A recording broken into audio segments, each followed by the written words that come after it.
Temecula broker Mary Jane Morris, and our San Diego broker Tom Bullock. Before we begin, I want to say how happy we are to now offer a ton of great free marketing tools to all of our agents. These are now available in the AGI University. Our goal is always to give back to our agents by offering the newest tools and technology to you.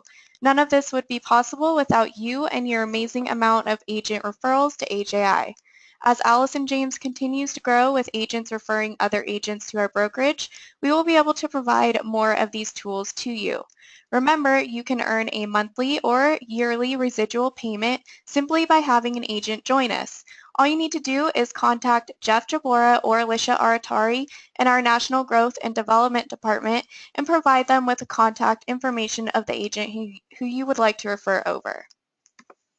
I would now like to introduce Shelley Hoyseth, Senior Loan Officer with our Preferred Lender Movement Mortgage. Good morning, Shelley. Good morning, Sheena. Good morning, everyone in California. I hope everyone is having a great day. Today, I just want to give a few tips on ways to help you have a successful appraisal.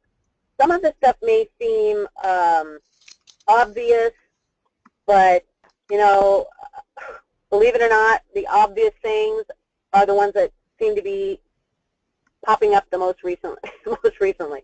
So this is not an extensive list. This is just kind of a couple of quick tips to help you, especially if you want to be able to market your listings to all available buyers.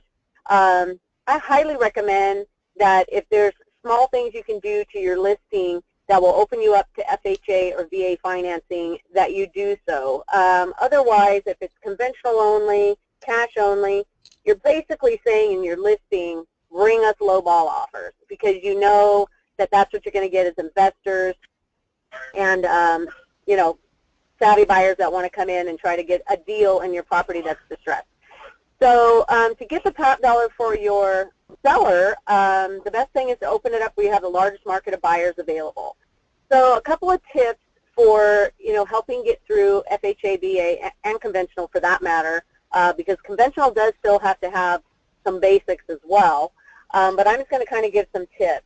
When you're doing your listing presentation and when you're going around and at the maybe the staging stage of your listing presentation, when you're maybe asking them to declutter and various different things, if you take a quick look around the property, there's just some things that you can do. Make sure the carbon monoxide detectors are in and the smoke alarms wherever you need. In California, I mean, this just happened the other day. You would think this is basic, that there are a big issue between the buyer and seller as to who's going to pay for that reinspection fee, which is typically $125 to $150.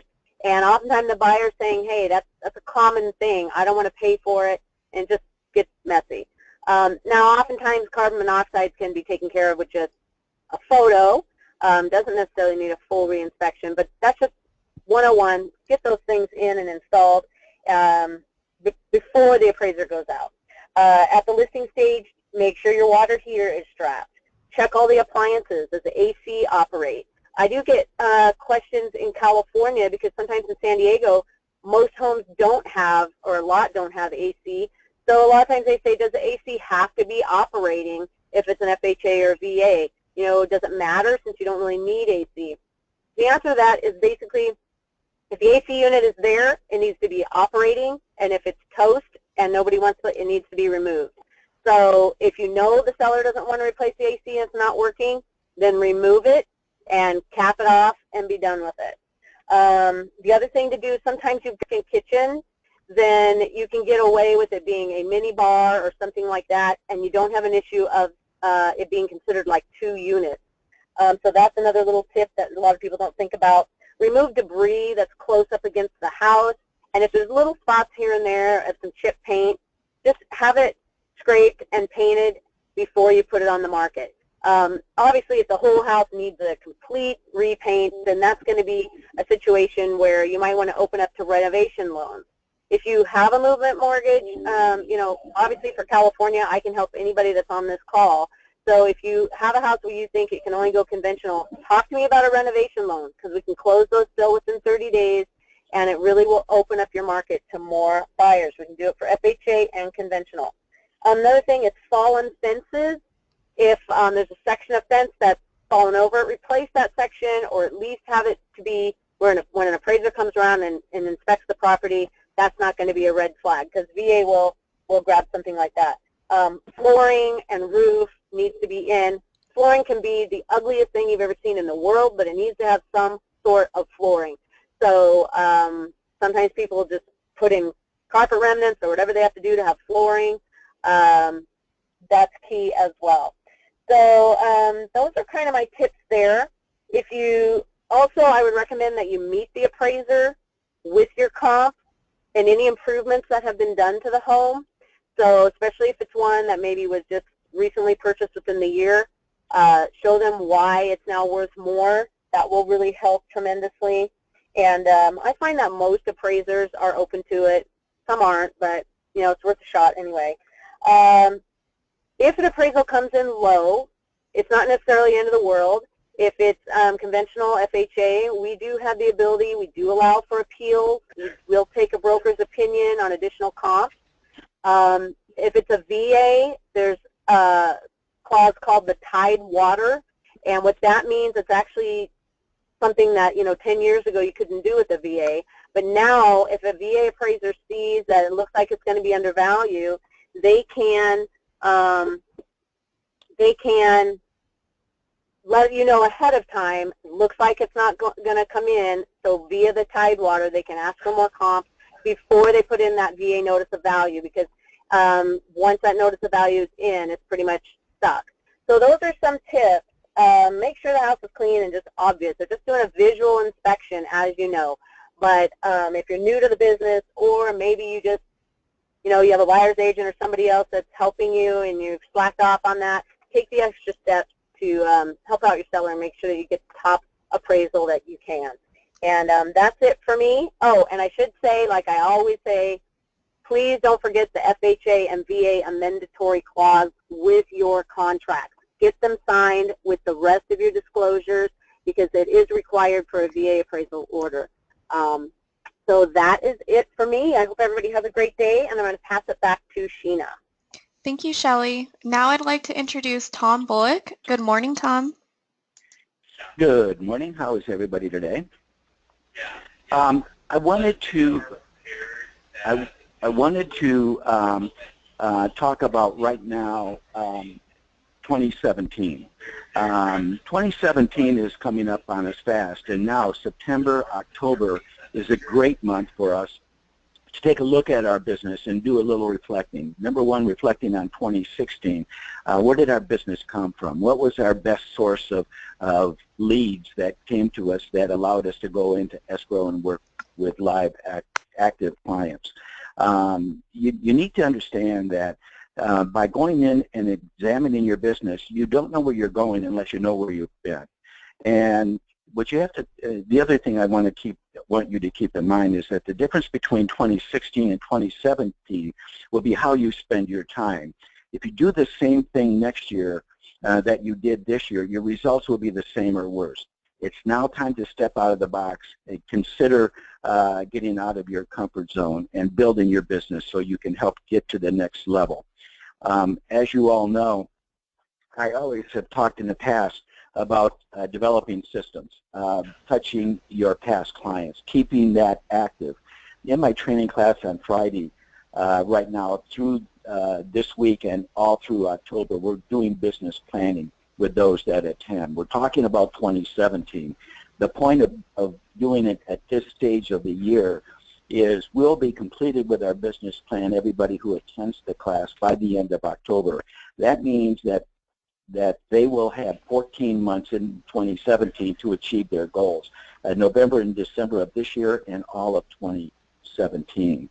So I would encourage all of you to go and develop a business plan for next year. Set your goals, and in fact, I would challenge you to do more than that. I would challenge you to do a commitment to where you want to be and the level you want to achieve for 2017. Now, goals are easy to put off the activities until tomorrow. When you have a real commitment to achieve success, you don't wait till tomorrow. You do it today. So in selecting our guest speaker for today. I had Vicki Stone. I had the pleasure of meeting her shortly after I came on board in February. And one of the things that impressed me most about Vicki is her commitment to her success and her commitment to keep in touch with her clients. I'm going to let her tell her story in terms of what she does and how she goes about it with respect to the parties she throws, the activities she throws to keep in touch with her clients. That's vital. I talk to agents all the time that when I bring that up, the first thing out of their mouth is, gosh, I am horrible at keeping in touch with my past clients. Keep in mind one thing, that's money you're leaving on the table for other agents when you do that. So don't let that happen to you. Vicki, are you here? I am, Tom.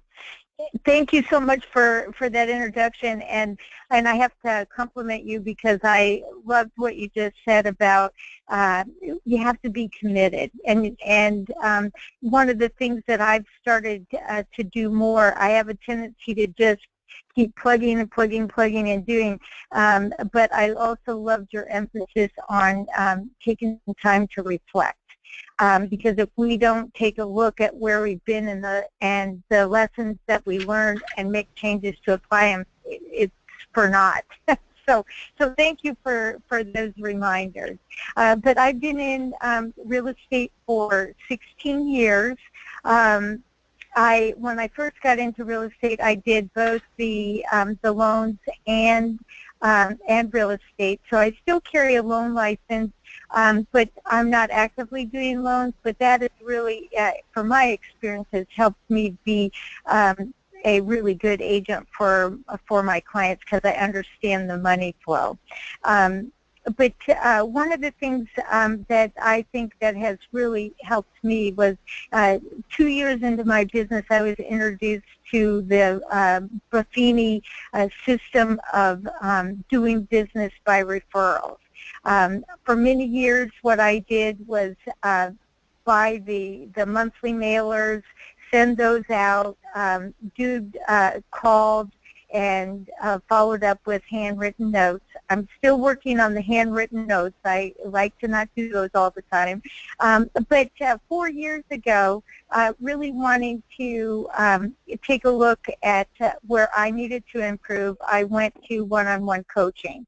And with the one-on-one coaching, it was highly recommended that I look around at my database and start giving back to them versus just being a transaction-oriented agent. And so what I have learned is I do client parties 2 times a year, and with those, I try to make them and organize them where they are beneficial to the location that I have them at.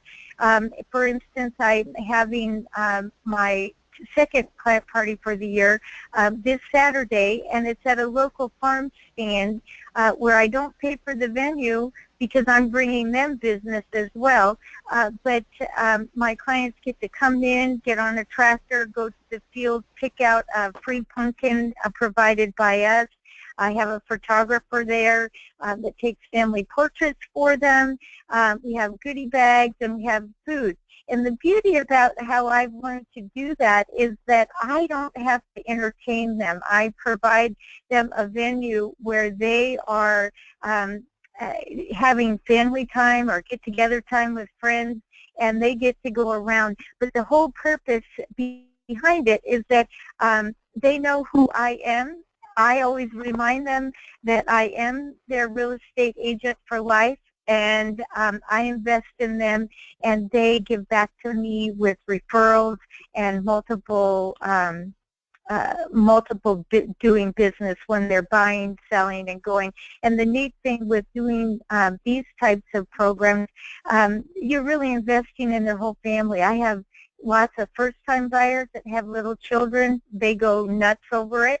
And I also have downsizing clients that bring their grandchildren to it. So the whole purpose is to be able to continuously give, because where you get the best client base from is when somebody does your marketing for you. They go, man, this agent is the best thing out there. She helped me. She helped my family. Give them a call. My job is made easy by doing that, and I have found that this constant staying in touch with them through phone calls, parties, monthly mailers really makes a difference. Great, Vicki. You and I had a conversation, and you mentioned that in the very beginning of your career, you were sending out as many as 1,000 handwritten little note cards to your database every week. Now, as your business has continued and as you have grown and become a successful agent, how often do you do the handwritten personal note cards to your past clients? You know, I am working on that, so I'm going to tell you the optimum. I try to set a small goal for myself every week to do 10. But you can do much more than that. What I'm in the process of doing is every time I'm in contact with my clients, in terms of on the phone, like if I'm calling them or talking to them, I try to take the moment then and write a handwritten note and say, I enjoyed our conversation, look forward to talking to you again. But, you know, I was reading a quote today by Robert Collier. It says, success is the sum of small efforts repeated day in and day out. And so with these type of things, I would say they need to set a small goal. If I can do 5 a week and push myself to 10, that's great. So I think just setting a small goal to start with, but trying to be consistent, and then hoping that it'll get more. Because then as I see the benefits of it, it really it makes it easier to want to do more. Fantastic. You know, recently the late, great Arnold Palmer passed away, and we've all heard about his legend and Arnie's Army. You know, what Vicki does every week, every month, every year is develop herself an army. So she has Vicki's Army, which is made up of past clients and referrals. And I would challenge all of you out there to do the same. You know, there's really, when you look at the volume of business that Vicki has been able to achieve through just her past client base after 16 years, you know, if you're doing this business right, and if you're keeping in touch with your clients and you're keeping that good rapport going and constant rapport, so you know what's up to date on all of your past clients, you'll be amazed at how your income not only will increase, but more importantly, as the ups and downs of our market happen, you're going to be insulated on that as well to a certain degree. So keep all of that in mind. Vicki, I want to thank you for stepping in here today and talking to us and passing on some of the helpful practices that you have and habits you have that have developed to the point where you are a very successful agent. The other thing I just want to add about Vicki, because I've been to a couple of her get-togethers with her past clients, and they all love her. I can tell you that after having conversations with the various clients at these events. They are all speaking very, very highly of Vicki, and they all have stories, great stories to tell about her, and they're anxious to tell me as I attend those get-togethers as to, you know, how much Vicki means to them. So Vicki has achieved where all of you should want to be, and that is you have a following, a very positive following, a very successful following. So Vicki, I want to congratulate you on your efforts and your hard work. And, Tom, do you have anything else you'd like to add?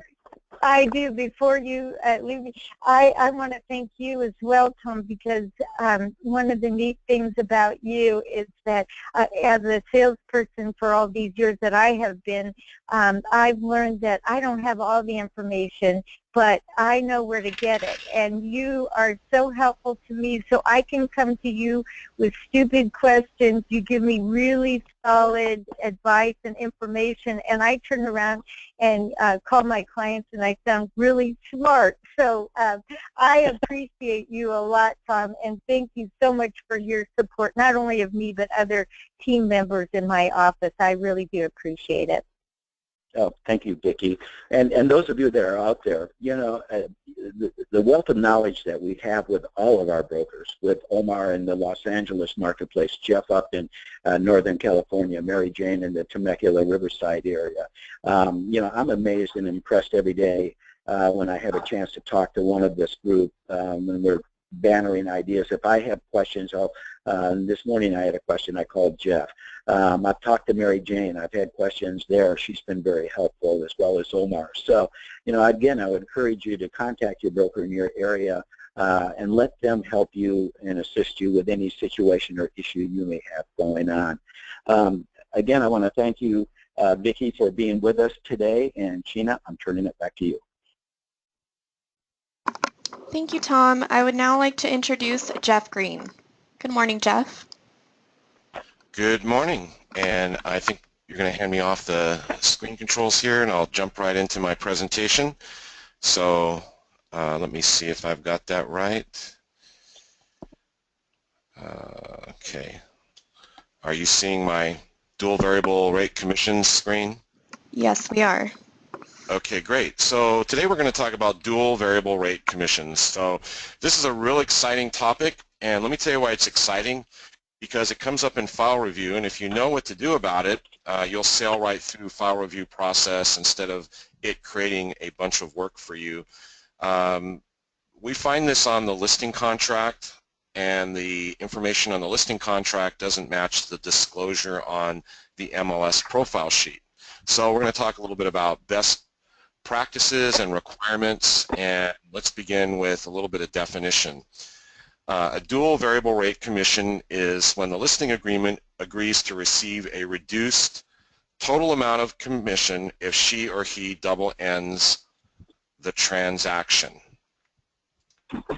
And a dual variable rate is not when the listing commission and the cooperative broker commission are different when not double ending. In other words, if you take a listing and the total commission is 6%, and you're taking 3.5% for yourself and 2.5% for the cooperating agent, that is not a dual variable rate commission. The dual variable rate is triggered by a change from the selling agent being another cooperating agent, and it becomes you that is the selling agent. You're double ending. Because of that situation, then the commission changes and the playing field is no longer level. So we're going to talk a little bit about that. So the Realtor Code of Ethics, Article 3, Standard of Practice 3.4, states a little bit about this, and I've highlighted a few things here. As a listing broker, we have an affirmative obligation to disclose the existence of a dual or variable rate commission, and that is absolutely critical. There's no question about it. It is your obligation. When do you do it? As soon as practical. And the method for doing it in most cases is on the multiple listing service. Most MLSs have a checkbox where you can do it. The other thing that is often not known is that if you get a call and some agent says, hey, I see you've got a dual variable rate commission, what's going to happen if you double end it?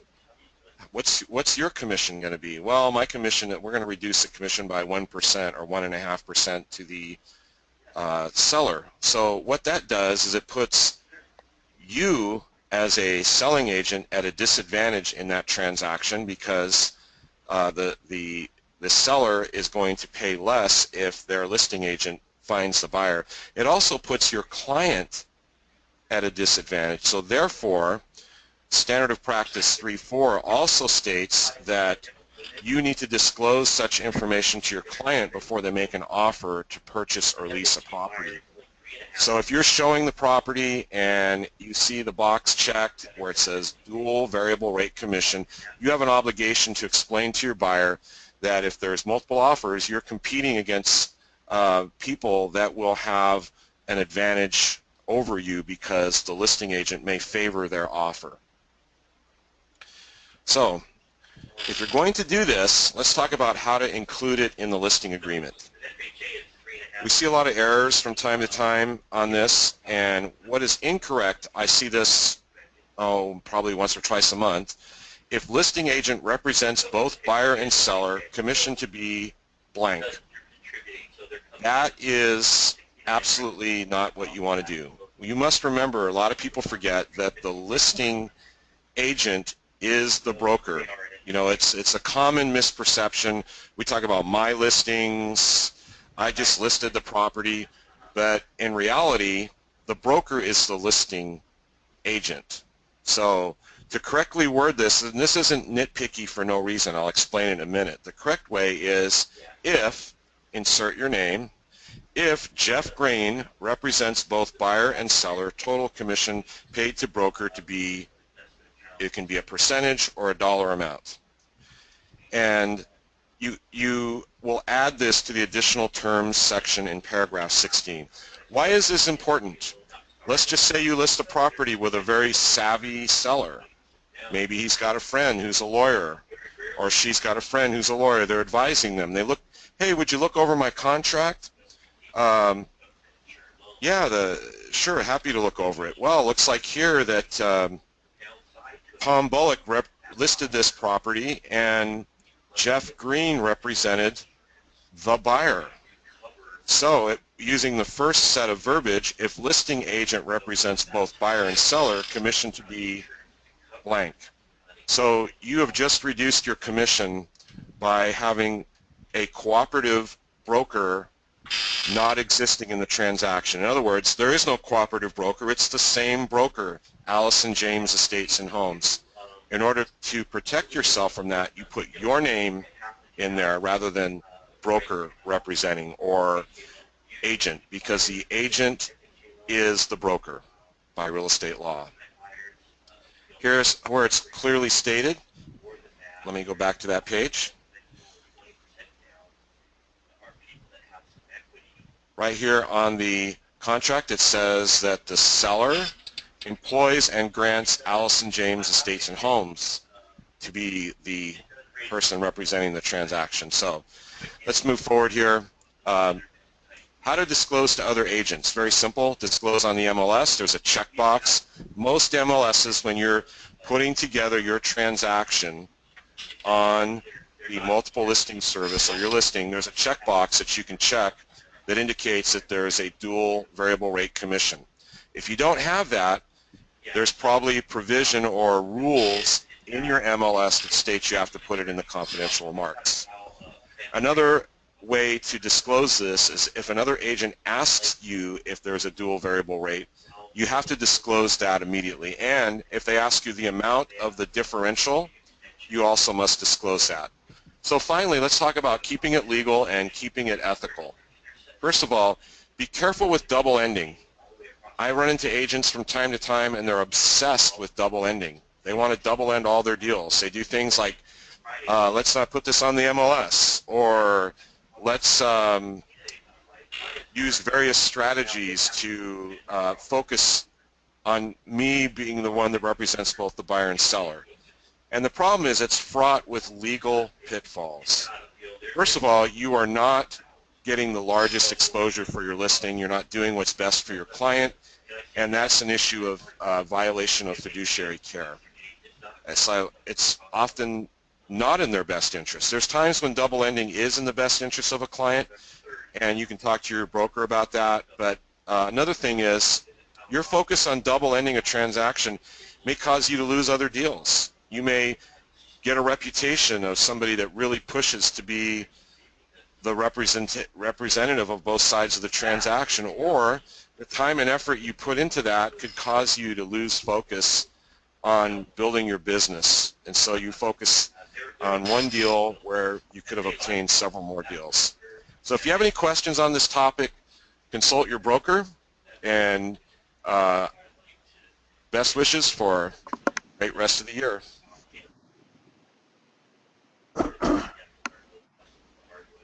Back to Sheena. Thank you, Jeff. I'm going to now introduce Omar Helmand. Good morning, Omar. Good morning, Sheena. I think you're also going to allow me to share my screen with everybody. So it looks like a lot of agents that I've been speaking to have had some issues with their property staying on market a little bit longer than anticipated. It's imperative that when we meet with our clients, as part of what Jeff was referencing, the residential listing agreement, there is a price indication that must be stated on the first page. When we have that price indication, that means that's the price that the public will see. Now, how do we get to that price? It's important that we know that we have to do our homework to get to that price. We obviously have to understand the market around our property that we're going to be listing. We have to look at the sales that have recently happened. We want to keep those sales as close to the subject property as possible, within a quarter-mile radius if possible. We also want to keep them within a specific time frame, within the past 3 to 6 months.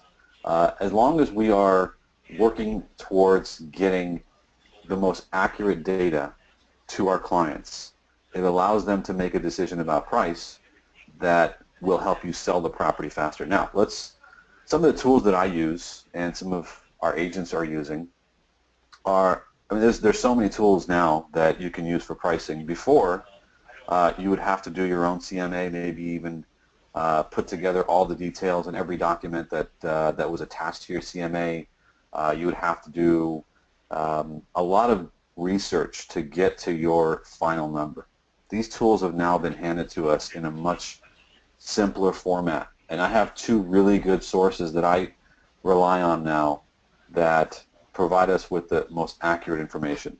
One of the tools is Cloud CMA.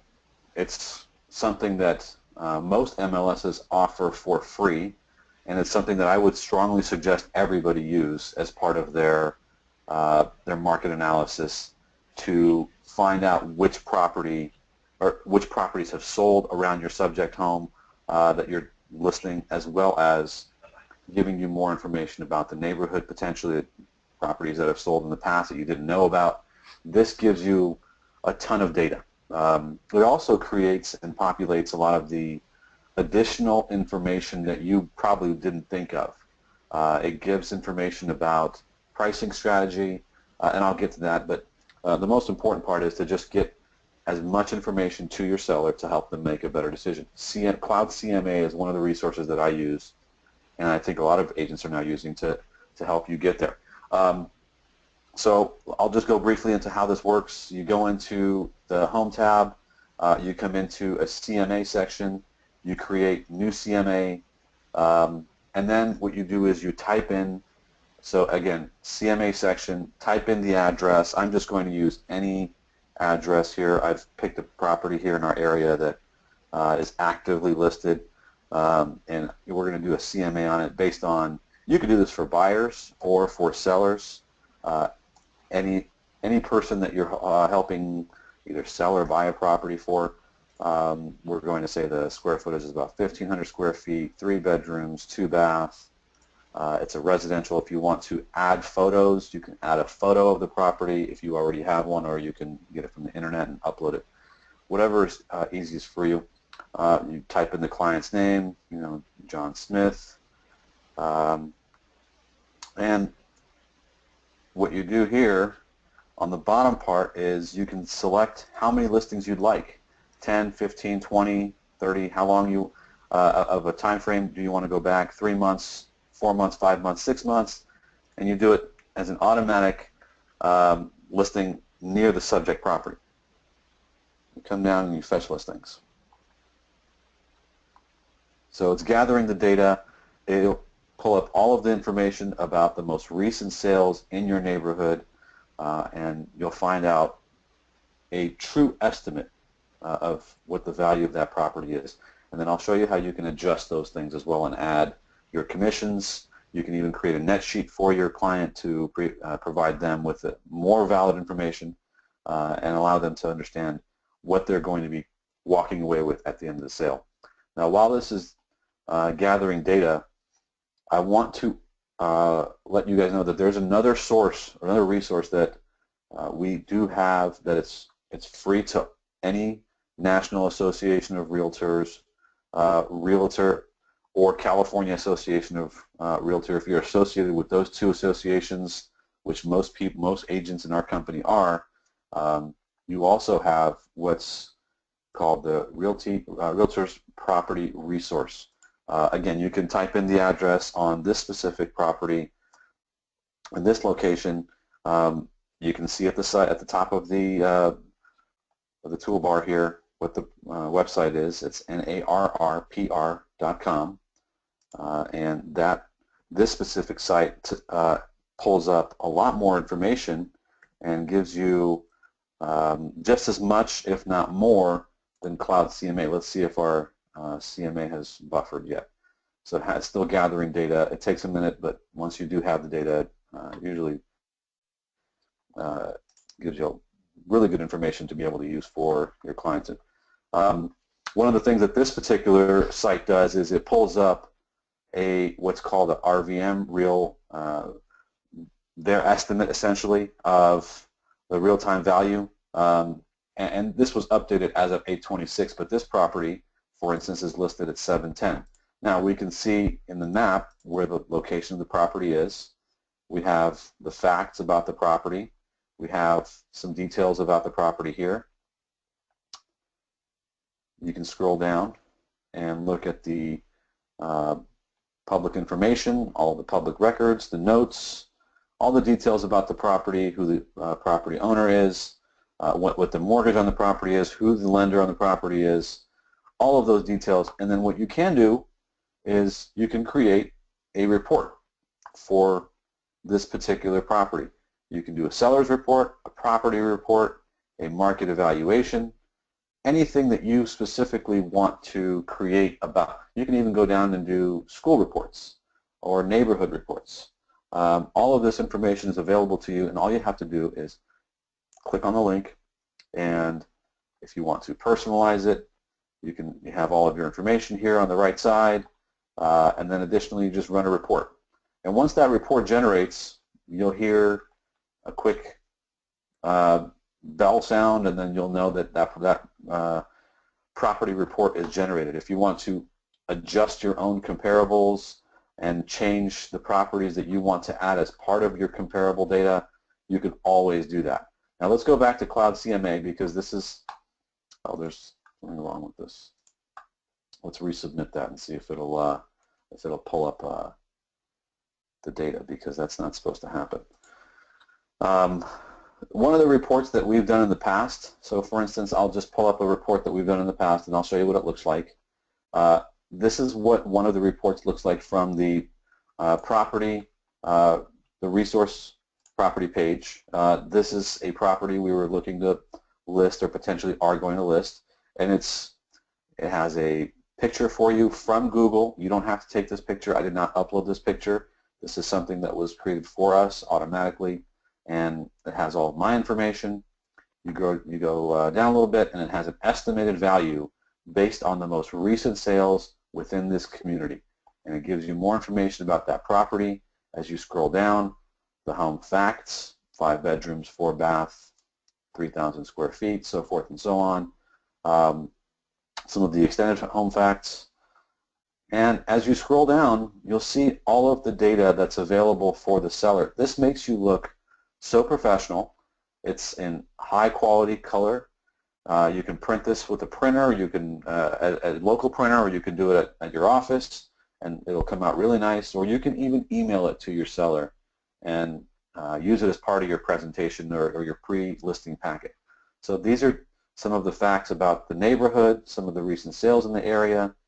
It gives you active, pending, sold, distressed, expired, all the details, specifics about each of the comparable sales. So as you go down, you can really get as detailed as you want with this report. and there's a lot of pages. There's almost 67 pages for your seller to see, but a lot of it has information about the comparables in the area. So really, you're looking at a very thorough and detailed report that only took you about 5 to 10 minutes, whereas before, CMAs took us 30, 45, maybe an hour worth of time. This specific detail here is created in 10 minutes or 5 minutes or less. So we'll leave Cloud CMA for a different time. I really just want to go through this section because getting the information, gathering the information, of course, you do want to know the comparables yourself. So when you go back and you verify this information, any specific property that comes up in this area, you want to make sure that this information is valid. You've seen the property, you've toured the property, or you have seen it on the MLS. You know you can verify it via the MLS to make sure all the information is accurate, but it provides you a much quicker source than having to pull every detail yourself. It's already done for you. It gives you pending, active, off-market, expired, so you can compare your subject home to all of the other properties. And then, of course, at the bottom, it has a net sheet, seller's proceeds, recommended price, and the strategy that you can use here. Some of this particular folder does not have it, but in some of these, in another section, you can add a strategy to start high and reduce the price, or start low and get multiple offers. And you can coach your clients through that process. But really, the purpose of this, and I'm sure you heard that, so that the report is ready for me to download on the property we selected, but that was a different property we just did a report on. This particular property that we did the report on now is available. I can email it to my client again very quickly. I can personalize a message here, and it's just a lot easier than having to do your own reports, creating your own documents. Cloud CMA has a very similar feature where you can add some of those details. It's a little further enhanced with specifics about each property. But the goal is really to help all of our agents with understanding what it will take for you to get the right information to your sellers, or your buyers for that matter. And if you have any more questions about this, we can help you with navigating this or getting more information about it. But again, the two sites are Cloud CMA. I would check with your MLS to see if you have this as part of your service. And then additionally, this particular site is narrpr.com. So it's Realtor Property Source is what this specific site is. Realtors Property Resource. That's it for me. Thanks, Sheena. Thank you, Omar. So I would now like to introduce Mary Jane Morris. Good morning, Mary Jane. Good morning. Good stuff today. I learned a lot. Tom, thank you for your guest. She was very informational and excited about her career. I'm always happy to hear that. I'm going to be brief today. In January 2002, when we got the current contract we're using, we were given this, the firm time frames of 7 and 17, and I know we've added 21 to that now. But prior to that, there wasn't a great method for letting a person know that they were out of line on your contract, that they were, you basically had no true method for notifying a person that they were outside parameters. And that's where we got the benefit of the notice to performs. Now, we all know that most agents take this as some sort of punishment, that you've hurt their feelings in some way by delivering a notice to perform. So today I want to empower everyone to use those notice to performs in a standard way. You have the privilege of sending them out 2 days ahead of the due date, and you can do that in a routine manner. On the 17th day, or whatever deadline that you are using in this case, your time frames now are absolutely back in the seller's hands. He does not have to cancel. He can grant additional time, but absolute silence is probably the most frustrating thing I hear from my agents when they call me. the first question I have to ask is, have you served a notice to reform? The two top answers I get are no, or I did and they had hurt feelings about it. That is not the intention of a notice of reform. It is a standard operating procedure. It is not a punishment. And I'm going to talk about this a lot over the next year. I'd like to bring the tension down about notice of reforms.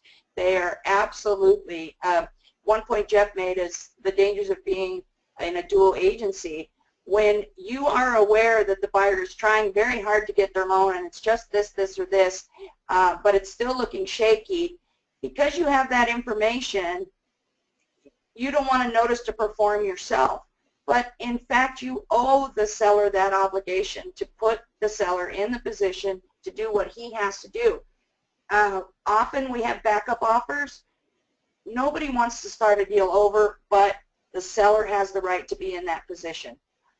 So I just wanted to talk about notice of reforms today and remind you that they're not a punishment and that they are good for the deal, and encourage their use.